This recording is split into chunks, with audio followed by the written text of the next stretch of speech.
ስትልኝ አድማጭ ተመልካቾቻችን የፒያሳ ቲዩብ ነው። ዛሬም ድጋሚ ተመልሰናል። ዛሬም ትኩስ የሆኑ አዳዲስ የሆኑ ኢንፎርሜሽኖችን ልናጋራችሁ መተናል። ትላንትና በወጣው የአምነስቲ ኢንተርናሽናል ሪፖርት ላይ ስለ ኮሪደር ልማቱ አዲስ አበባ ላይ ያመጣውን ትንሽ ሁለት ክፍለ ከተሞችን በማየት ቦሌና ለሚኩራ ላይ ኢንቨስቲጌሽን አድርጎ ጥናት እንዳወጣ ተመልክተናል። እነዛ ጥናቶች ምን ጉዳቶችን አምጥተዋል እሱ የሚሉትን ነገሮች እናያለን አብረን ዛሬ ማለት ነው። እና ደግሞ ዛሬ ወደ ውይይታችን ስንገባ የመጀመሪያ የሚሆነው ኮሪደር ልማት ስንል ምን ማለታችን ነው? በዓለም ደረጃ ይታወቃል። ምንድነው ኮሪደር ልማት ስትል?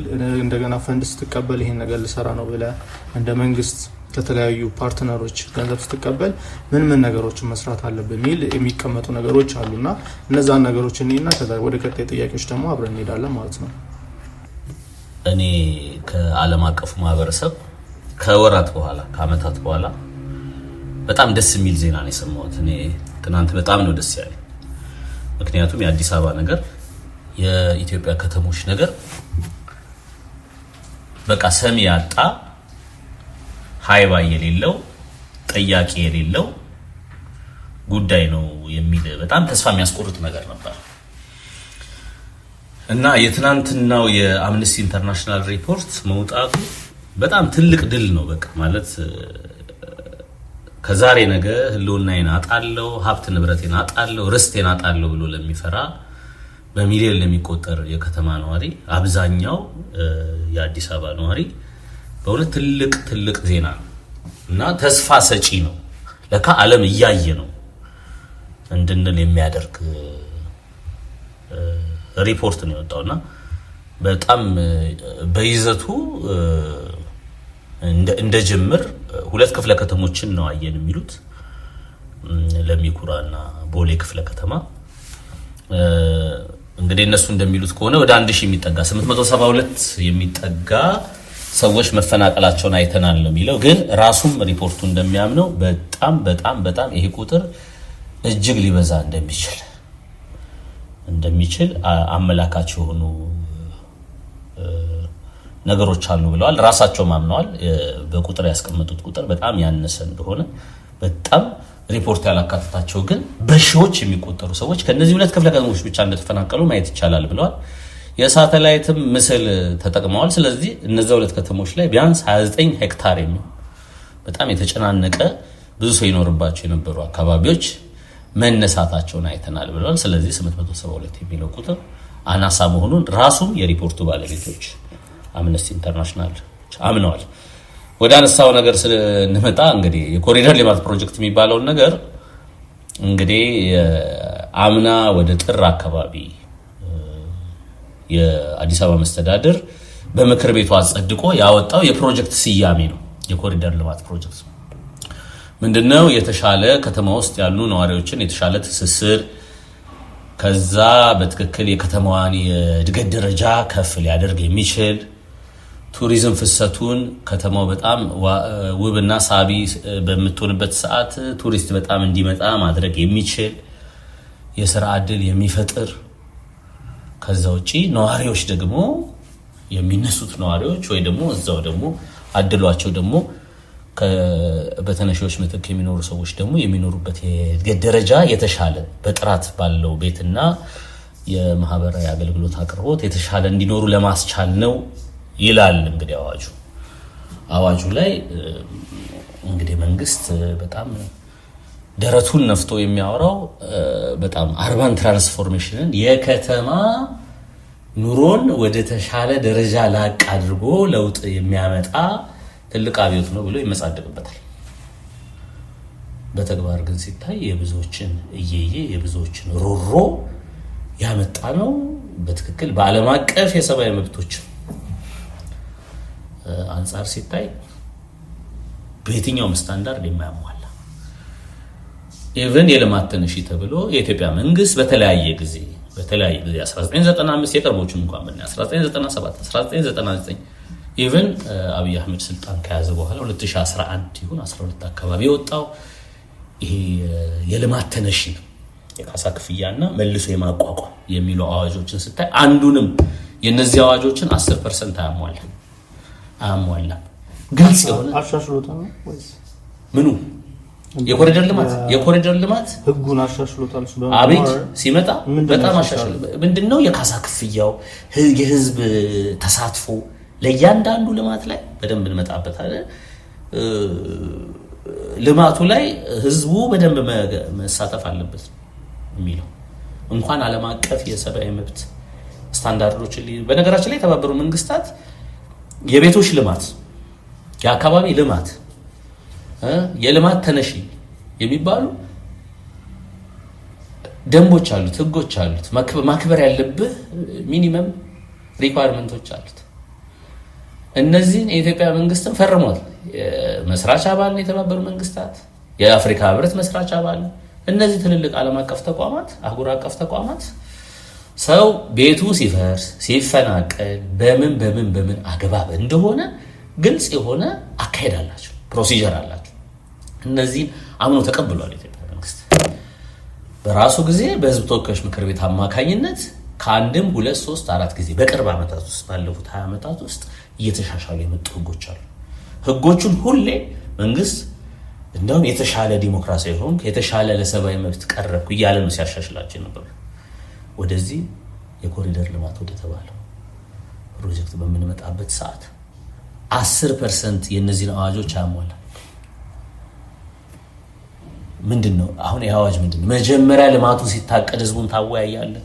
ለይስሙላ ዝም ብሎ ይሰበስቧቸዋል። ሊፈርስ ስለሆነ ተዘጋጁ ነው የሚሏቸው። ሁሌም ሰው ደግሞ የሚለው ምንድነው? እኛ ልማት አንጠላም፣ ግን ከዚህ ወስዳችሁ የት ነው የምታወስዱ? እዚህ እንሰራ የነበረው ስራ ሌላ ቦታ ሁሉም ይሆናል፣ ችግር የለውም ምናምን ነው የሚሏቸው። እንደዚህ ካድሬዎች ይመጡና ችግር የለውም ቢፈርስም የተሻለ ቤት ይሰጣቸዋል፣ የተሻለ ስራ ቦታ ይሰጣቸዋል ምናምን ይሏቸዋል። በ15 ቀን ውስጥ ዶዘር ይገባል። ይሄ ነው በደንብ 24/7 ነው የሚለው በ22 እና በ24 ሰዓት በነጋታው ያፈርሱታል። የትኛውንም አዋጅ የሚያከብር አይደለም። ይሄ ባለፉት 2 ዓመታት የአገሪቱ መዲና አዲስ አበባ ውስጥ ተደበረ የነበረ ነው። የአምነስቲ ኢንተርናሽናል ሪፖርት እንደሚለው ራሷም ጫልቱ ሳኒ የምትባለው የቤቶችና ኮንስትራክሽን ሚኒስትሯ ሞታ እንደተናገረችው የዛሬ 2 ወር በ58 ከተሞች ተጠናክሮ ቀጥሏል። ይሄም ሪፖርት የሚለው እነዚህ 58 ከተሞች ላይ የጀመራቸዋቸው የኮሪደር ልማት ያላቸዋቸውን ስራዎች ለጊዜው አቁሙ እና ገምግሙት። ከሰብአዊ መብት አንፃር እየሰራችሁ ያላችሁት ስራ ትክክል ነው የሚለው ገምግሙት። ሰው ማፈናቀል አቁሙ ነው የሚለው ሪፖርት። እነሱ ግን ቀጥለውበታል። አሁን ህጉ ምንድነው የሚለው ካለን አሁን ተመልሼ ወደ ህጉ ነው መመጣለን። መጀመሪያ ልማቱን ታወያያለህ። ልማት እኔ አሁን ማለት ድፍን ኢትዮጵያ ብትዞር መንገድ ሊሰራ ነው፣ እዚህ አካባቢ እንደዚህ አይነት ስራ ሊሰራ ነው ምናምን ካልከው እምቢ የሚል ሰው የለም። ግን ወዴት ትወስደኛለህ? ታማክረዋለህ፣ ጊዜ ትሰጠዋለህ። ከአሁን በኋላ ካሳ ራሱ እንደምትከፍል ስትነግረው ምንድን ካሳ ይከፈላል፣ በአዋጁ መሰረት ይከፈላል። ግን ከዚች ቀን በኋላ የሚሰራ አዲስ ግንባታ በአዋጁ በካሳ ክፍያ ውስጥ አይካተትም ብለህ ቀን ትቆርጣል። ከዛ ህዝቡ ራሱ እንዲጠብቅ አዳዲስ ግንባታዎች እንዳይሰሩ ታደርጋለህ። ከዛ ልማቱ ይጀምራል። መንግስት ያለበት የአካባቢው ህዝብ የመረጣቸው ሰዎች ያሉበት በየደረጃ ምን ይደረጋል? የካሳ ክፍያ ኮሚቴ፣ የዋጋ ግምት ኮሚቴ፣ የቅሬታ ሰሚ ኮሚቴ ይቋቋማል። ህዝቡ ያለበት ይሄን ሁሉ ደረጃ አልፎ የተከፈለኝ ካሳ፣ የተሰጠኝ ምትክ ቤት፣ የተሰጠኝ ምትክ መሬት አልጠቀመኝም፣ በቂ አይደለም ያለ ሰው እነዚህን ደረጃዎች ያልፍና ወደ ፍርድ ቤት ይሄዳል። ይሄ ነው እኮ የትኛው ኮሪደር ልማት የሚባለው ፕሮጀክት ነው እነዚህን ስቴፖች ይጠብቀው። አንዳቸውንም ተጠብቀው አያውቅም። መልሰ ማቋቋም እኮ አለበት። እዚህ ጋር ብርቱካን ይሸጥ ነበር፣ ብርቱካን ሄዶ መሸጥ። እዚህ ጋር ልብስ ቤት ነበር፣ ልብስ ቤት ሄዶ መሸጥ። እዚህ ጋር ቄጠማ ቡና ጠጡ ምናምን ነበር እቺ ምስኪንናት የምትሰራው። አዎ ያንን ኢንካሟን ሪፕሌስ ሊያደርግ የሚችል ቦታ መስጠት አለበት። የትኛው የኮሪደር ልማት ነው እነዚህን ሁሉ ከግምት ያስገባ? በፍጹም። ሰዎች ይፈናቀላሉ። ከዛ በኋላ ለታይታ ሲታዩ ቪዲዮ ላይ የሚያምሩ ዱባይን የሚመስሉ ህንጻዎች ይሰራሉ። ሰው ረሃብተኛ ያደርጋሉ። ይሄ ዓለም አቀፍ ትልቅ የሰብአዊ መብት ጥሰት ነው። በጣም አዝነን ተስፋ ቆርጠን በቃ ማለት እንዲህ አይነቱ ግፍ እንዲህ አይነቱ አምባገነንነት እንዲህ አይነቱ ማናለኝብኝነት ጥያቄ የለውም ማለት ነው ብለን ተስፋ በቆረጥንበት ሰዓት ነው ይሄ ሪፖርት የወጣው። ሳይታሰብ ነው። በእውነት በጣም ትልቅ ተስፋ ሰጪ ነው። እርግጠኛ ነኝ አፍራሾቹ ቤት ገዢዎቹ ቤት ትልቅ ለቅሶ ትልቅ ድንጋጤ ነው የሚፈጥረው እና አቁሙ፣ ሰው ማፈናቀል አቁሙ።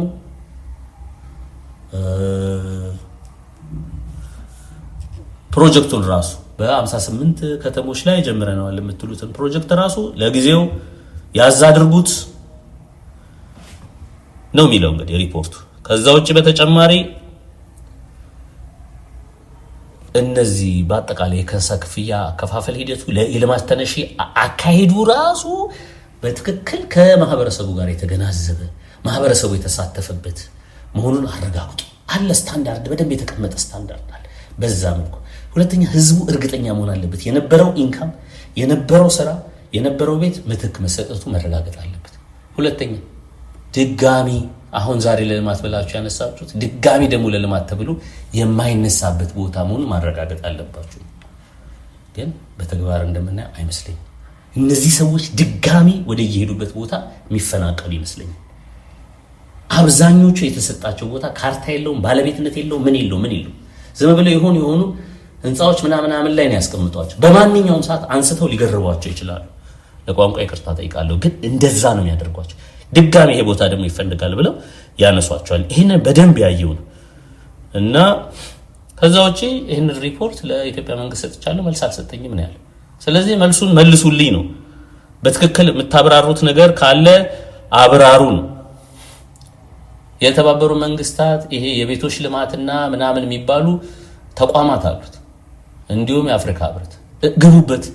ይሄ ጉዳይ የኢትዮጵያ ዋና ከተማ ጨምሮ ሌሎች 58 ከተሞች ላይ እየተሰሩ ያሉ ነገሮች በፍጹም ዓለም አቀፍ አህጉር አቀፍ ህጎችን የጣሱ የሰብአዊ መብት ግፎች ናቸው፣ ጥሰቶች ናቸው። በደንብ ይዋቸው ነው የሚለው አምነስቲ ኢንተርናሽናል። ከዛ ውጪ በጣም የገረመኝ የኢትዮጵያ የልማት አጋሮች እጃችሁን አስገቡ፣ ተነቃነቁ፣ ሃይበሉ፣ አለም በሉ፣ አላየንም አትበሉ ብሎ በስነ ስርዓት አስቀምጦታል። engage with Ethiopian authorities to bring an end to the ongoing forced eviction crisis። ተነጋገሩ። እነማን ናቸው እነዚህ? የኢትዮጵያ የልማት አጋሮች ማለት አፍሪካ ልማት ባንክ፣ IMF፣ ወርልድ ባንክ፣ አውሮፓ ህብረት፣ አፍሪካ ህብረት፣ የተባበሩ መንግስታት የልማት ፕሮግራም UNDP፣ ፋኦ ፉድ ኤንድ አግሪካልቸር ኦርጋናይዜሽን፣ WFP፣ እንግዲህ USAID ይኑር አይኑር አናውቅም። ግን እነዚህ በደንብ ማለት ኢትዮጵያ በጣም ደሃ ሀገር ነው፣ የደሃ ሀገር ነው። ስለዚህ እኛ ካልደገፍ ነው፣ እኛ ካላገዝ ነው እንደ ሀገር አደጋ ላይ ወድቃል፣ ህዝቡ ይጎዳል ብለው ከየግብር ከፋይ ህዝቦቻቸው የሰበሰቡትን ብር መጥተው ወይ የሚያበድሩት ወይ የሚረዱት አካላት አለው በሉ። እናንተ የምትሰጡት ብር ሰዎች እየተፈናቀሉ ነው፣ ሰዎች ደም እንባ እያለቀሱበት ነው፣ ሰዎች ንብረት አልባ ይሁኑ፣ ሰዎች ዜግነት አልባ ይሁኑ፣ አንድ ነገር በሉ የሚል በጣም በጣም ፓትሪዮቲክ የሆነ ሪፖርት ነው ያየሁትና ገርሞኛል። ከሱ ውጪ ነው የሚለው በደንብም አስቀምጦ በስም ጠቅሷቸው ቅድም እንዳልኩት የአፍሪካ ህብረት ውስጥ ያሉ የተባበሩት መንግስታት ውስጥ ያሉ የተለያዩ ዲፓርትመንቶች አሉ። እነሱ አለው በሉ እና በአዋጅ እና በስልጣን በአዋጅ የተሰጣቸውን ስልጣን ተግባራዊ አድርጉና የኢትዮጵያ መንግስት ላይ ጫና ፍጠሩ የሚል ዝርዝር ነው ያለው ሪፖርቱ እና እሱ ነው። ቆንጆ ሀሳብ ነው የተነሳበት፣ አሪፍ ነው። ከዛ በተጨማሪ ደግሞ ምን ጉዳቶችን አምጥቷል ነው የኮሪደር ልማቱን ስንል አሁን ያልተነገሩ ነገሮች አሉ። ትምህርት ቤቶች ፈርሰዋል። ተማሪዎች ከሚማሩበት ቦታ ላይ ከሚማሩበት ትምህርት ቤት እንዲወጡ ተደርጓል። አንድ ትምህርት ቤት ላይ እኔ እንደሰማሁት ከሆነ ዳይሬክተሩ በቀን 200 ተማሪ ምናምን ይወጣል ነው 200 ተማሪ የሚመጣና መልቀቂያውን ይዞ ይሄዳል ነው። እነዚህ ነገሮች ኮንሲደር ሳታረግ አንድ ተማሪ የት ሄዶ ይማራል? ምን አይነት ኮስት ደግሞ አመጣብታል? ለምሳሌ ትራንስፖርቴሽን ሊጨምርበት ይችላል። ብዙ ነገር መዘዝ ይዞ የሚመጣ ነገር አለ። ያንን ኮንሲደር ማድረግ አለበት። የማህበራዊ ህይወቱን ቀውስ ደግሞ ማሰብ አለበት። እና እድር ያሉትን ትልቅ ቫልዩ ነው ኢትዮጵያ ላይ እንደውም ዓለም ላይ የለም። ይሄ እድር እቁብ ምናምን ይባላል እናቶች እንደውም እንደሚሉት ከሆነ የድሬን አታሳጣኝ ነው የሚሉት። so they give big value እና እነዚህ ደግሞ ምንም ቫልዩ የማይሰጡ ናቸው። እነዚህ አሁን የመጡት መንግስት I think ለእድር ለእቁብ ቦታ የለውም። ምክንያቱም እቁብን አይተው ከሆነ ቴሌብር ላይ አምጥቶታል። so he ስማርት ያደረገውና ተበተን ነው በቃ ላሽበን ነው። ስለዚህ እንደዚህ ማህበራዊ ቀውሶቹንም ማየት አለብን። ምን ችግሮችን አምጥቷል ኮሪደር ልማቱ። ዝም ብሎ መፍረሱ ብቻ እኮ አይደለም፣ የማህበራዊ ቀውስ ይኖራል። ሰዎች ካሉበት ቦታ ላይ ወደ ሌላ ቦታ ስትወስዳቸው ብዙ ችግሮች ይመጣል። ያንን ቦታ አዳፕታቢሊቲ አለ፣ ኢንቫይሮንመንቱ ማወቅ አለ፣ ሴፍ ጋርዲንግ አለ፣ ብዙ ነገር እነዛ ነገሮች ኮንሲደር አድርጓል ወይ ኮሪደር ልማቱ ሲሰራ? በጣም ነው የሚፈጥነው፣ በጣም ነው በቃ ስለ አሁን እናንተ እንደምናውቀው ጀሞ ላይ ራሱ ሱቆችን ሲያፈርሱ በአንድ ቀን ነው ሲያወራ ሰምተናል። አንዱ ነጋዴ ስናርፋለ እንደ 6 ወር እኮ በህጉ መሰረት የ6 ወር ማስጠንቀቂያ መስጠት አለበት። የቤት ኪራይ ከፍያለሁ 6 ወር። ስለዚህ ያን ነገር እስካስተካክል መጠበቅ አለባቸው። አይጠብቁም፣ በአንድ ቀን ነው የሚያፈርሱትና ዛሬ ነግረው ነገ በ24 ሰዓት ውስጥ ወይ በ72 ሰዓት ውስጥ መጥተው ነው የሚያፈርሱት። ስለዚህ እነዚህ ነገሮች ስላሉ ሰውን ለምንድን ነው ይሄን ያህል ማሰቃየት የተፈለገው? ለምንድን ነው ሰውን እንዲፈራ የምታደርገው? ላይክ አንዱ ሲናገር ነው እዚህ ላይ የአምነስቲ ሪፖርት ላይ ምንድን ነው የሚለው? ወይ ንገሩኝ አገር የለህም በሉኝና ይላል። ኢንተርቪው ያደረጉት ሰርቬይ የሰሩበት አንዱ ሰው ወጣት ይናገራልና ወይ ንገሩኝ አገር የለህም በሉኝ ልውጣ፣ ዜጋ አይደለም በሉኝ ኬንያ ወይ የሆነ ሀገር ሄጄ ልኖር እስከ ማለት ድረስ ይደረስበት ነገር አለና ብዙ ችግር እየመጣ ነው ያለው። ለሰው ለዜጋ ማሰብ አለበት። እንደ መንግስት ከሆነ ለዜጋው የሚጨነቅ መሆን አለበት እንጂ ዜጋው የሚያስቀይ መሆን የለበትም። መፍትሄ ኩስታ መጣም ቀላል ነው። አይተናል፣ በቲቪ ሲያሳዩ ነበር አይደል? በ15 ቀኑ ሰርተናል በጣም ፈጣን ምናምን ምንለው ፎቅ ሲያስመርቁ ነበር። የሆኑ ሰዎችን የሆነ ማህበር የሚያስጠላ ሰፈርና አፍርሰው የሆነ ፎቅ ላይ ሲያስገባቸው አይተናል። ለምን እንደዛ ሰርተ ፒያሳ ላይ ተፈናቀለውን 4 ኪሎም ቤተ ገብርኤል ማህበር አለ። እነሱንም ለምን አንድ ቦታ ላይ እዛው ፎቅ ሰርተ ለምን ሪሴትል አታረጋቸው? እንደዛ ማድረግ ይቻላል። እና ለምን ታሰቃዩዋለህ? ማህበረሰብ በቤት ኪራይ የሚኖረውን ሰው ላይ ለምን ጫና ትፈጥርበታል? የባሰ ልጁን ማስተማር እያሰበ ለተጨማሪ እዳ ለምን ትሆንበታለና እሱንም ማየት አለብን። የኮሪደር ልማቱ ያመጣቸው መዘዞች አንድ ባንድ ብናያቸው በጣም አሪፍ ነጥብ። እንደውም አምነስቲ ኢንተርናሽናል ሪፖርት ላይ ያልተካተተ አንድ ተደጋግሞ የሚሰማ የሰዎች እማኝነት አለ። አንዱ እንደውም በጣም ይሄ ቲክቶክ የሚባለው ማህበራዊ ሚዲያ ላይ በጣም ታዋቂ የሆነ አንድ ሰው አለና የራሱን እማኝነት ይናገራል። አንድ ዮናስ የሚባል ልጅ እኛም በተደጋጋሚ ከነዚህ ተጎጂዎች ተፈናቃዮች የምንሰማቸው ነገሮች አሉ። ይሄ ከሸገር ልማት ከሸገር ከተማ አስተዳደር መፈናቀል ጀምሮ የምንሰማቸው በጣም አንድ የተለመደች በወረዳ በክፍለ ከተማ አመራሮች በሰላምና ጸጥታ ምናምን ቢሮ አካባቢ ያሉ ሰዎች ተደጋግማ የምትሰማ አንድ ቃል አለች። የሰዎች ዋይታና ይይ ሲበዛ አገር እንዲያስተዳድሩ በየደረጃው ከወረዳ ጀምሮ የተቀመጡ ሰዎች ከብዙ እማኞች የሰማናት አንድ ቃል አለች። ታዲያ ለምን ወደ ሀገራችሁ አትሄዱ? ይሄንን የሚባሉ ሰዎች አሁን ፈረሰብኝ ብለው የሚናገሩት ቤት ቢያንስ 40-50 ዓመት ይኖርበት ከዛም በፊት ወላጆቻቸው ይኖርበት ነው። ይሄ ንግግር ዝም ብሎ ተራ ንግግር ይመስላል። ሲደጋገምም ያን ያህል ሚዛን የማያነሳ ነገር ይመስላል። ግን ይሄ ንግግር ማለት ሌላው ዓለም ላይ ጀርመን 6 ሚሊዮን አይሁዶችን ያስጨረሰ ንግግር። ለምን ወደ ሀገራችሁ አትሄዱ? አይሁዶች ጀርመን ብትል፣ ሆላንድ ብትል፣ ሃንጋሪ ብትል፣ ኔዘርላንድ ብትል፣ ኦስትሪያ ብትል እነ ሂትለር ለምን ወደ ሀገራችሁ አትሄዱ ብለው የጨፈጨፏቸው አይሁዶች 1000 ዓመት ኖረዋል እነዛ ምድሮች ላይ። ግን በአፈናቃዮች በገዳዮች አእምሮ ውስጥ ለካ አንተ መጤ ነህ። ይሄ በጣም አደገኛ አባባል። ስለዚህ መጀመሪያም you don't belong here ይሄ አገር አይደለም ብሎ የሚያስብ ሰው በቃ እዛሽ ጋር ነው የሚጀምረው።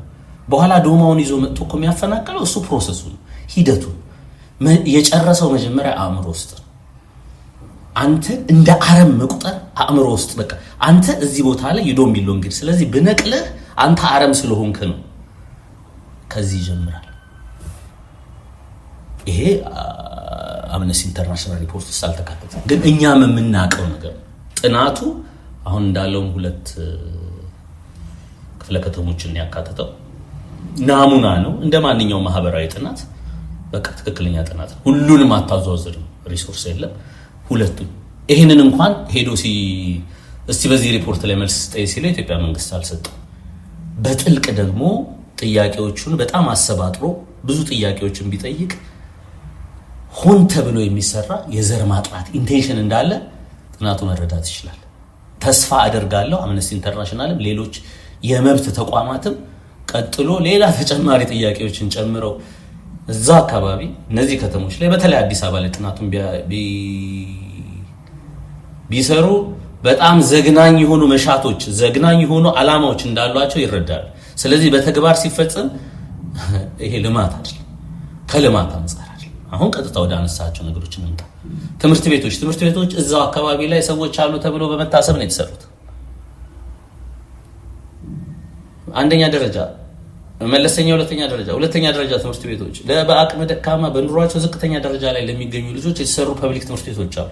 እነዛ ፐብሊክ ትምህርት ቤቶች ነዋሪዎቻቸው እንደ ቆሻሻ ተቆጥረው ተጠርገው ተባረሩ። ስለዚህ ትምህርት ቤቶቹ ባዶ ናቸው። ቀጥሎ ነገ ራሱ ትምህርት ቤቱ በኮሪደር ልማት ተብሎ የሆነ ነገር ይሰራበታል። ቻው። የእምነት ተቋማት ባዶ እየሆኑ ነው። ማጎሪያም ነበሩ እኮ አመሰግናለሁ። እኔ ተወልጄ ያደግኩበት እስከ 6ኛ ክፍል የተማርኩበት ትምህርት ቤት ለኮሪደር ልማት ማጎሪያ ነበር። የተነሱ ሰዎች ማጎሪያ ነበር። በስም መጥረስ አሁን ማን እንደሚባል አላውቅም። እኔ ተወልጄ አደጌ እስከመማርበት ድረስ የካቲት 66 ይባል ነበር። በኋላ ዓለም ብርሃን ይባል ነበር። ፒያሳ መሀል ላይ ያለ ትምህርት ቤት ነው። በኋላ አሳድገውት ሁለተኛ ደረጃ ትምህርት ቤት ሆኖ ነበር። ያንን ካምፕ ነው ያደረጉት፣ ካምፕ። ስለዚህ ለወደፊት ማጎሪያ ኮንሴንትሬሽን ካምፖች ነው የሚሉት እንደ ኦሽቪትስ። የእምነት ተቋማት፣ ትልልቆቹ የእምነት ተቋማት ዓመታዊ ንግስ ባዶ ናቸው። ለምን? የነበረው ምእመን በየቤተ ክርስቲያኑ ዙሪያ ነበር። ያ በኮሪደር ልማት በምናምን በልማት እየተባለ ተበታትኗል። የአምነስቲ ኢንተርናሽናል ሪፖርትም ጠቅሷል። መጀመሪያ የነኳቸው ነባሩ የከተማዋን መሀል ከተሞች ነው የነኳቸው። ስትነካቸው እድር እኔ 80 ዓመት ያስቆጠረ እድር አቅ ነበር። በቃ ሰው በሳምንት ነው በቃ ተበታትኖ በአካውንቱ 2 ሺህ ብር ነው የተላከለት። የቤተሰቦቻችን እድር ማለት ነው። በቃ ተበታተን ካዛንችስ፣ ፒያሳ፣ ሰንጋተራ እነዚህ ነባር ሰፈሮች ውስጥ የነበሩ ሰዎች ለቅሶ እገሌ ሞተ ሲባል ተፈላልጎ ከከተማ ጥግ እስከ ከተማ ጥግ መጥቶ ለቅሶ ሲደራረስ ሰው በጣም በሚያሳዝን ሁኔታ የሟችን ለቅሶ ብቻ ሳይሆን ወየው ለራሴ እያለ ነው የሚያለቅሰው። በትንትናቸው ነው ያወጡት።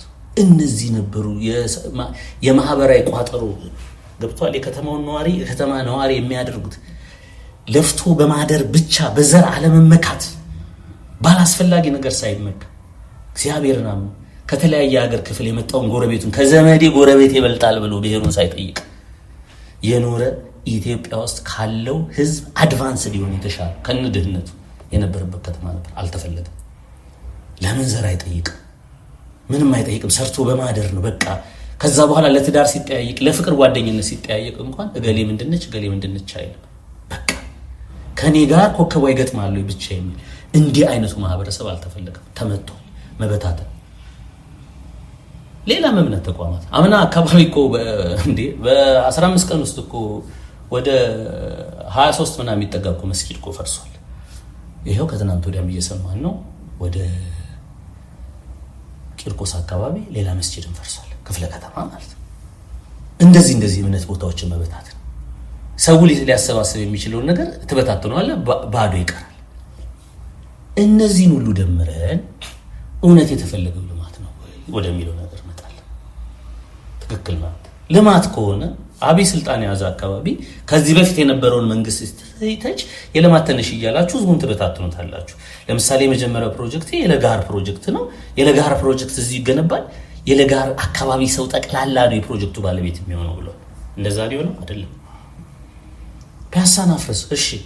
ፒያሳን መልሳ አድስ፣ መልሳ አልማ፣ እሺ። ነዋሪውን እዛው በቃ የልማቱ ተጠቃሚ ነው። ማፍረሱ ምን አመጣ? አላደረም። አላማው 10,000 ሰው አፍርሰህ 10 ለማይሞሩ ባለሀብቶች ቦታ መስጠት አይደለም። ይሄ የዓለም አቀፍ ህግጋትን የቤቶች ልማት ህግጋት አሉ እኮ። ዓለም እኮ በህግ ነው የሚመራው እኮ ከ1945 ጀምሮ። የለም እኮ የሰው ልጅ እኮ ተከብሯል። ባለፉት 80 ዓመታት እኮ እንደፈለክ መፈንጨት እኮ አይቻልም። ተመልሰን ከ80 ዓመት በኋላ ወደ ኋላ መመለስማ ዓለምም አይፈቅድ አሉ እኮ ህግጋት። ስለዚህ ኢትዮጵያ ደግሞ የተባበሩ መንግስታት መስራች አገር ነች፣ የአፍሪካ ህብረት መስራች አገር ነች። ስለዚህ እነዛ ህግጋት ሲወጡ ለዓለም ህዝቦች ለአፍሪካ ህዝቦች ህግጋት ሲወጡ ኢትዮጵያ ነች ብዙዎቹን አንቀጾች አዋጣቸው። ስለዚህ እነዛን አንቀጾች አዳፕት እያደረክ እኮ ነው ሀገር ላይ የምትተገብሩ። ማንም አይጠይቀኝም ብለህ የምታደርገው ነገር የረባሽ ስም እየተጻፈ ነው። እኔ ትናንትና የአምነስቲ ኢንተርናሽናል ሪፖርት ማለት ትልቅ ድል ነው፣ ለእንባችን ማበሻ ትልቅ ድል ነው። the world is watching ማለት ዓለም እያየ እና ይሄ ቀላል አይደለም። ዓላማው ማፈናቀል እና ልማት ምናምን መስራት አርበን ትራንስፎርሜሽን አይደለም የተፈለገው፣ ሰውን ርስት አልባ ማድረግ ነው። አይቶታል እኮ አምነስቲ ኢንተርናሽናል የሆነ ቦታ ሬፒቲሽን ስላለመኖሩ ማረጋገጫ ይሰጠው ህዝቡ ይላል እኮ። ምንድነው what is that repetition? ይደገማል።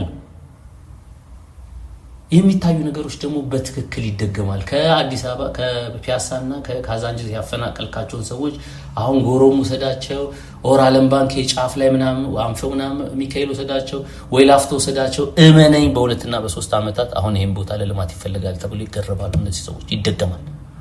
ይደገማል። ምክንያቱም ጠያቂ የለውም፣ እድሩ የለም፣ ማህበራዊ ትስስሩ ፈርሷል።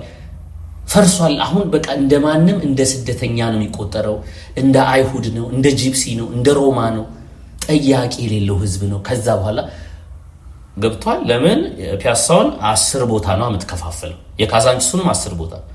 ትስስሩ የለም። የወሰድናቸው አካባቢዎች እነዚህ ሰዎች ባይተዋር ናቸው፣ ቁጥራቸው አናሳ። ስለዚህ ገፋ ብናደርጋቸው የሚጮህ ሰው የለም ነው።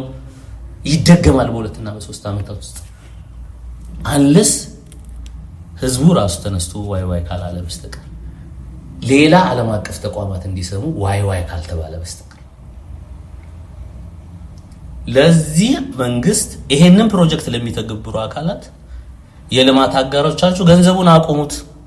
ገንዘቡን ስታቆሙ የግድ እኮኛ ምንድነው ጦር መማዘዝ እኮ የለብንም። ይሄው ጦር ተማዘዘ እኮ። የሀገሪቱ 3 ትልልቅ ክልሎች ላይ ደም አፋሳሽ ጦርነት እየተካሄደ ነው። በመንፈልገው ለውጥ እየመጣ ነው ወይ አይደለም? የሚያሳይ ምን ደም መፋሰስ ብቻ አይደለም መንገድ። ኢትዮጵያ ደሃ ሀገር፣ የኢትዮጵያ መንግስት ማለት ደሃ ነው። ለህዝቦቹ ነው እንጂ ጉልበተኛ ደሃ ነው። እነሱ እንደሚጎርሩት አይደለም። አፍጋኒስታን፣ ኒጀር ምናምን የሚባሉ በጣም ደሃ ሀገሮችን ብቻ ነው የሚበልጥ ኢትዮጵያ እንደ ሀገር።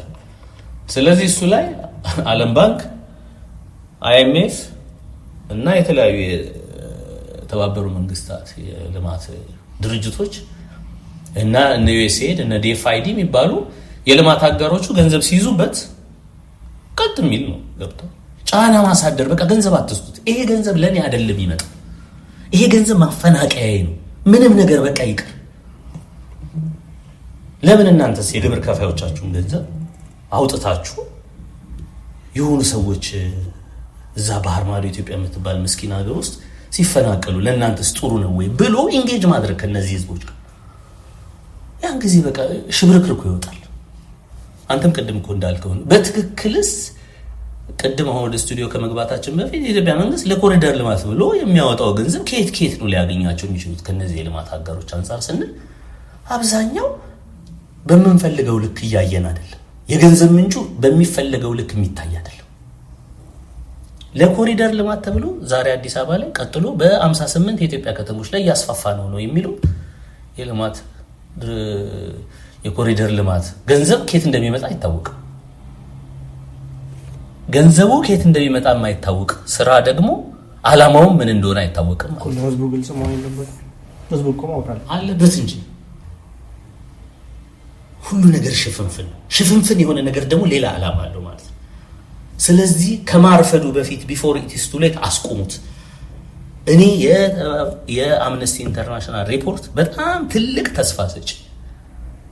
ስለ አዲስ አበባ እናወራለን እንጂ እና አርባ ምንጭ እነ ጅማ እነ ሐረር እነ ጅግጅጋ እኮ የሚሰማው ጉድ ነው። በቃ ይሄም ሪፖርት ጅግጅጋን ብቻ አንስቷል። እየየ ነው በጣም። ስለዚህ የት ጋር ነው የሚቆሙ ካልክ አያቆሙትም። አዲስ አበባን ይሄ ጥናት ለምሳሌ ማን ነው 132 ኪሎ ሜትር ነው የኮሪደር ልማቱ አዲስ አበባ ላይ ሸፍኗል ያለው። ይሄ ጥናት ያየው 10 ኪሎ ሜትሩን ብቻ ነው። ስለዚህ 9% ማለት ነው። አብዛኛውን አላየው። እኔ ኢትዮጵያ ውስጥ በተለይ አዲስ አበባ ውስጥ የኮሪደር ልማቱ አፌክት ያደረገ የአዲስ አበባ ህዝብ 10% ነው። ገና ነው። የኮሪደር ልማቱ 6 ሚሊዮኑን ህዝብ አፌክት ያደርጋል። አላማው እሱ ነው። ያ ከመሆኑ በፊት ፉርጎ መቆረጥ አለበት። በጣም ወደ አላስፈላጊ በጣም በሰው ልጅ ታሪክ ከተሰሙ ግፎች ሁሉ በጣም አስፈሪ የሚባለው ግፍ እየመጣ ነው። ስለዚህ እዛ ከመድረሱ በፊት ፉርጎ መበጠስ አለበት እና ደግሞ ዓለም አቀፍ ተቋማት ይሄ ጉዳይ ይመለከተናል፣ የሰብአዊ መብት ላይ የሚፈጸም ግፍ ነው ብለው እንደዚህ አይነት ድምጽ ሲያሰሙ ደግሞ ለኛ ተስፋ ሰጪ። የኮሪደር ልማቱ እንደዚህ አይነት ትላልቅ ኬዮስ ካመጣ እኔም አውቀው አንድ ስቶሪ አለና ከአዲስ አበባ እንኳን ወጥተው ክፍለ ሀገር ሄዱ ፋሚሊዎች አዲስ አበባ ላይ ኑሮ መቀጠል ስላቃታቸው ማለት ክፍለ ሀገር ልጆቻቸውን ይዘው ሄደዋል። አንዳንዶቹ ደግሞ ልጆቻቸውን አዲስ አበባ እንዲማሩ ዘመድ ጋር አስቀምጠው እነሱ እዛ የሚኖሩ ማለትና በጣም ትላልቅ ኬዮስ እየፈጠረ ነው። የሰብአዊ መብት ጥሰትም አለው በደንብ። አንድ ሰው የፈለገበት ይላል እኮ አንድ ሰው የፈለገበት ኢትዮጵያ ላይ እኔ አሁን ለምሳሌ ኢትዮጵያ ላይ የፈለኩበት ቦታ ሄጄ መማር የመስራት መብት አለኝ። አሁን ላይ ግን እንደዛ አይደለም። መንቀሳቀስ እንኳን ማችልበት ሁኔታ ላይ ነው ያለውና አንድ ቦታ ሄደ ለመስራት የዛን አካባቢ ካልቸር ማወቅ አለብህ፣ ባህል ማወቅ አለብህ፣ ብዙ ነገር። የአዲስ አበባ ልጅ ደግሞ እንደዚህ አይነት ነገር አያውቅም። አማርኛ ነው የሚናገረው፣ ከሌላው ማህበረሰብ ጋር ደግሞ መግባባት አይችልም። ገባ? ስለዚህ ያንን ሰው ወስደ ጥግ ከምታስቀምጠው ያለበት ቦታ የምታስቀምጠው ጥሩ ነው ብዬ አስባለሁ። ፕራዮሪቲ የሚሰጣቸው ነገሮች የሉም ወይ? ኮሪደር ልማቱ ብቻ ላይ አሁን ዝም ብለህ ከተማ ማሳመር ብቻ ላይ ሳታስብ ፕራዮሪቲ ኤዱኬሽን ላይ መሰራት አለበት። የኢትዮጵያ ትምህርት እኮ በጣም ወድቋል። አሁን ላይ ገባ? ኮምፒት ማድረግ አለበት፣ ኢንተርናሽናል መሆን አለበት አይደል? በጣም ትምህርት ቤት ላይ መሰራት አለበት። ላንጉጅ ብትል እንግሊዘኛ አንችልም፣ አቅም የለንም። እያየ ነው በጣም የእንግሊዘኛ አቅማችን ራሱ ፐብሊክ ስኩል ላይ የሚማሩ ተማሪዎች እኮ በጣም እንትን ናቸው። ስለዚህ እነዛ ልጆች ላይ መስራት አያስፈልግም ወይ? ጤናው ላይ መስራት አያስፈልግም ወይ? ፖቨርቲው ላይ መስራት አያስፈልግም ወይ? ፕራዮሪቲ የሚሰጣቸው ነገሮች አሉ። ዝም ብለው ውበት የሚመጣ ነው ነገር። አንድ ሰው ባደገ አይምሮ በበለጸገ ቁጥር ወይ ዲቨሎፕድ በሆነ ቁጥር ያንን ነገር እንደሚያመጣው እርግጠኛ ነኝ። ስለዚህ ያ ነገር ፕራዮሪቲይዝ መደረጉ አያስፈልግም ወይ? እሱንስ ማየት አያስፈልግም ወይ? ዝም ብለህ የሰው መብት ጥሰት ከምጥስ የዛን ሰው መብት እያከበርክ የዛን ሰው የሚፈልገው ኒዶቹን ፕራዮሪታይዝ አድርገህ ብትሰራ ጥሩ አይደለም ወይ የሚለውን ነገር ብናይስ? አይ ጥሩ እኮ ነው ሀሳቡ እኮ ጥሩ ነው። ፕራዮሪቲ የሚያስፈልጋቸው የልማት የማህበራዊ ስራዎች የሉም ወይ ማለት እሱ እኮ በቅንነት የአንደር ኖርማል ሰርከምስታንስ በሀገር አማን የምታስበው እኮ በሀገር አማን የምታስበው እውነት ፕራዮሪቲ ሰጥተውት ማለት እንዲሁ ስናየው የከተማ ውበት ይቀድማል፣ የቱሪዝም መስህብ ይቀድማል፣ ከተማን ማዘመን ይቀድማል፣ ከትምህርት ስርዓትን ማሻሻል የሚለው በኖርማል እኮ ነው። ማህበረሰቡ ካነቃ ብታሳምሮ ከተማ ምን ጥቅም ነው? አላማው እሱ ነው ወይ ነው? አላማውን የኮሪደር ልማትን አላማውን ካወቅ ዋና ያልነገሩንን አላማውን ካወቅ በትክክልም እሱን ፕራዮሪቲ ቢያደርጉት አይገርምም። አላማው የፖፑሌሽን ሪኢንጂነሪንግ ከሆነ መበረዝ ከሆነ የሆነ አዲስ የሆነ ስነ ህዝባዊ ስርዓት ለመፍጠር ከሆነ አባ ህዝብን ማማረር ይሄ መጽሐፍ ቅዱስ ላይ አለ አይደለ ማለት አይሁዳውያንን በሙሴ ጊዜ አረነ ሰዎች እኮ በገዛ ሀገራችን መተው 430 አመት ሲኖሩ ይሄ እያዋጡን ነው ይላል ማለት የዮሴፍን ውለታ የረሳ ፈርዖን መጣና ይላል አይደለ ትናንትና ከዛ ሁሉ ድርቅ ከ7 አመት ረሃብ ያዳናቸውን ከይሁዳ ምድር የመጣውን ጠቅላይ ሚኒስትር ረስተው የሱን ውለታ ረስተው የሱ ቤተሰቦች ናቸው 400 አመት ሲኖሩ they became a nation ህዝብ ሆኑ። ስለዚህ ቁጥራቸው እየበዛ ስለሆነ ነው አይደለ የፈርዖንና የሱ ስርዓት ስለዚህ ብለው ጫና እናብዛባቸው፣ እንዳይወልዱ እናደርጋቸው፣ ግብር እናብዛባቸው፣ ስራ እናብዛባቸው ነው አይደል? የፈርዖን ላይ ቅዱስ መጽሐፍ ላይ ተጽፎ ስለተቀመጠ አላማውን ገብቶናል። መጨረሻ ላይ ሆኖ ግን የተገላቢጦሽ ነው። እዚህ ጋር የተቀመጡት ፈርዖኖች አላማቸው በትክክል አሁን ገብቷል። ለትምህርት ቅድሚያ መስጠት አያስፈልግም ወይ? ለጤና ቅድሚያ መስጠት አያስፈልግም ወይ?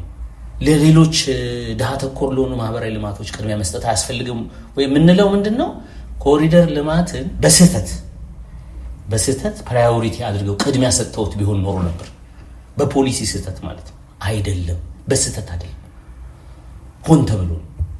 ሆን ተብሎ ነው ስትል ከጀርባ ሊኖር የሚችለው ምንድነው? በተለያየ ምክንያት እኮ ተብለናል። የተለያዩ ቀጥታ ኦፊሻል አይንገሩን እንጂ ትልልቅ የሚባሉ መንግስታት ብለዋል። የመንግስት ባለስልጣን እዚህ ከተማ ላይ ፖፑሌሽን ሪኢንጂነር ማድረግ ተፈልጓል፣ ትወዛ ተፈልጓል። ብዙ አልተነገረለትም እንጂ እኮ ባለፈው 1 ዓመት ብቻ ከአዲስ አበባ መስተዳድር የመንግስት ሰራተኞች ከ50% በላይ ሰዎች እስከ ስራ እንደተባረሩ ተባረዋል እኮ። የሚጮህላቸው ሰው የለም። በግልጽ እኮ ነው ያስቀመጠው። የብሔር ስብጥር ነው የሚያስፈልገው። እኔ ወሳኝ ኩነት ቁጭ ብሎ ለኔ የልደትና የጋብቻ ሰርተፍኬት የሚሰጥ በቃ ስኪል ነው የሚያስፈልገው። ምን ያደርግለታል? የብሔር የሚፈለግ ነገር አለ። በደንብ እኮ የዞርክ የሆነ ልማት ተቋማት ከጥበቃ ጀምሮ ከምናም ሰዎችን ስራ እያስወጣ አሁን ይሄ የሆነ የተሳሳተ የልማት ፖሊሲ አይደለም፣ ዴሊበሬት ነው፣ ሆን ተብሎ እና አሁን እኮ እያወራን የአምነስቲ ኢንተርናሽናል ሪፖርት እኮ አላካተተውም እንጂ ጀሞ፣ ጎሮ፣ ኩዩ ፈቼ፣ ቱሉ ዲምቱ አይደል ሰሚት የካባዶ እና የሚባሉ እነዚህ አስኮ ያለው የኮንዶሚኒየም ብርጭቆ ኮንዶሚኒየም የቀለም ለመቀባት ተብሎ በዚህ ኑሮ እሳት በሆነበት ኑሮ አዲስ አበባ the worst economic crisis በታሪኳ በ135 ዓመት ታሪኩ አዲስ አበባ አይታው ማታቀው በ138 ዓመት አይታው የማታቀው ኢኮኖሚክ ክራይሲስ ላይ ነው ያለችው። በዚህ ሰዓት የኮንዶሚኒየም ነዋሪዎች እያንዳንዳቸው 20 ሺህ ብር አወጡታል። ቀለም ለመቀባት ነጭና ግሬ ነው የሚቀባው። ስታንዳርዱን እኛ ነው የምናወጣው። እሺ እንዳቅማችን እኛ እናዋጣት አይቻልም። ስታንዳርዱን እኛ ነው የምናወጣው። አቅም የለንም ኑሮ ከብዶናል ሲባል እንግዲያው መብራት እንቆርጣለን። ወሰደው አሁን ከዛ ማማረር አልቲሜትሊ ምን መሰለ በቃኝ ብለሽ ተጠሙጣት። ከዛ ግባ አንፃር ካየኸው ይሄንን ፕራዮሪቲ ቢያደርጉት አይገርምም። ለምን ብሎ ነው ያንተን ትምህርት የሚያሻሽል? ጭራሽ ለምንድን ነው የጤና አሰጣጥ ምናምን ስርዓቱን የሚያስተካክል? ጭራሽ እንደዛ ከሆነማ ተደላድለህ ትኖራለህ አይደለም። መንቀል ነው የሚፈልገው፣ ምርር ብሎ እንድትወጣ። ቅድም ያልካቸው ቤተሰቦች ገብቷል። በቃ እስቲ ልጆቻችን እዚህ በየዘመድ ቤት እንበታትናቸውና እኛ የሆነ ቦታ እንኖር እየተባልክ ዛሬ 1-2 ቤተሰቦች እናያለን፣ ነገ hundreds፣ ከዛ በሺዎች በሚሊዮን ቆጣለስ። ከዛ አዲስ ነገር ማሰብ ጀምራለሁ ነው አላማው እሱ። እና ብዙ ነገር እኮ እየሆነ እኮ ነው።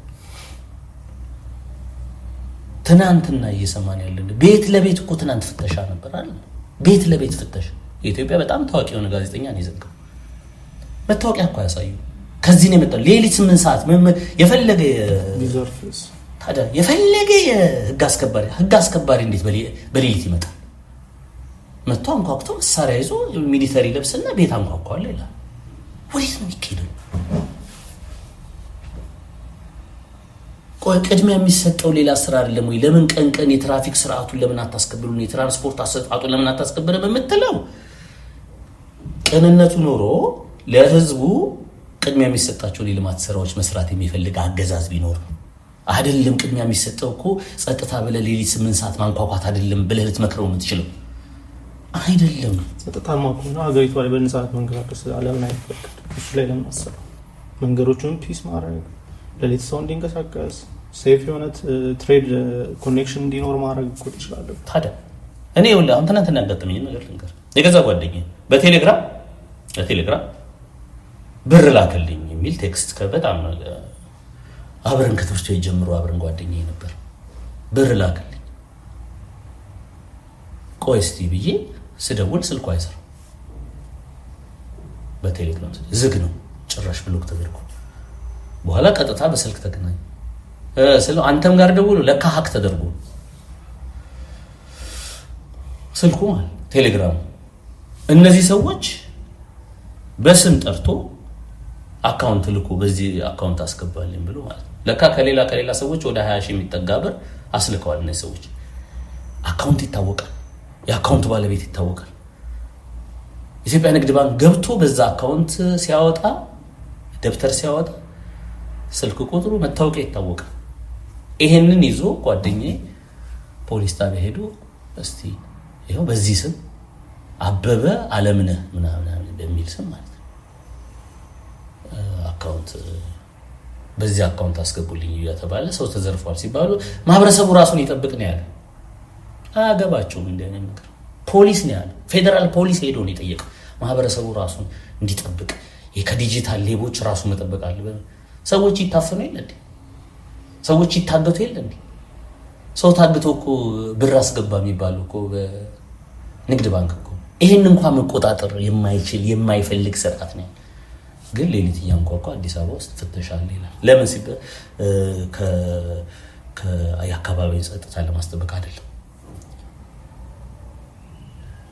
ስለዚህ እኔ አሁንም ዛሬ ገብቷል የከተማዋ መከራ በዝቷል። ኢኮኖሚያዊ፣ ማህበራዊ ማአት በቃ ብዙ በታሪክ አይቶ ማያውቀው የከተማው ነዋሪ መከራው በዝቷል። ግን በዚህ አውት ኦፍ ዲስ ዳርክነስ እንደ አምነስቲ ኢንተርናሽናል አይነት ድርጅት ሳይታሰብ ይሄንን መግለጫ ማውጣቱ ቀላል አይደለም። ከህዝብ ምን ይጠበቃል? በተለይ ከተቋማት ምን ይጠበቃል? ከተማሩ ሰዎች ምን ይጠበቃል? ይሄንን ወስደህ ገብቷል ፔቲሽን ብትሰብስ አሁን የከተማው ነው ውጭ ያለ ምን እኮ ፔቲሽን ነሰብስ ፔቲሽን እያሰበሰብክ የተባበሩ መንግስታት ሆይ ዩኤንዲፒ፣ የአፍሪካ ህብረት ሆይ፣ የአፍሪካ ዴቨሎፕመንት ባንክ ሆይ፣ አይኤምኤፍ ሆይ፣ ወርልድ ባንክ ሆይ አትሩት ገብቷል ለልማት ፕሮጀክቶች ምናምን የልማት ፕሮጀክቶች ማለት ሰውን የሚያፈናቅልበት ነው። ስለዚህ እነዚህን እስከሚያስተካክል ድረስ እርዳታና ብድሩን ያዙበት። ይሄንን ማድረግ እንዴት ያቅታል? ይሄንን ማድረግ ማለት ይሄ እኮ ተስፋ የሚሰማ ሰው አለ ማለት ነው። ተቋማት ይሰማሉ። ይሄ ደግሞ ያለ እርዳታና ያለ ብድር መኖር የማይችል አገዛዝ ነው። ስለዚህ እሱን መያዝ እና ከዚህ አንፃር እሱን ማድረግና የበለጠ ጉዳዩን ለማወቅ ደግሞ አምነስቲ ኢንተርናሽናል ዌብሳይት ፔጃቸው ውስጥ ገብቶ ሪፖርቱን ማንበብ ይቻላል። በጣም ያን ነው ማለት ነው። እሺ ጥሩ ጊዜ ነበረ። አሪፍ ነው። ያው ሁሌም እንደምንለው ማንም ሰብአዊ ሰው ቢሆን መጎዳት የለበትም። የኢትዮጵያ መንግስትም ቢሆን ዜጋውን ለማስደሰት አንድም ዜጋ ቢሆን አንድም ማህበረሰብ ወይም አንድም ሰው ቢሆን መጎዳት የለበትም። ለዛ ሰው መቆም አለበትና ያንን ሰው ማገዝ ነው ያለብን። ለማይኖሪቲ ማሰብ አለብን፣ ለማጆሪቲ ሳይሆን። እሱን ነው ማለት የምንወደው። ሁሌም ፒስ፣ ሰላም፣ በሰላም ወጥቶ መግባት እንመኛለን። ሀገራችን ሰላም ይሁን እንላለን።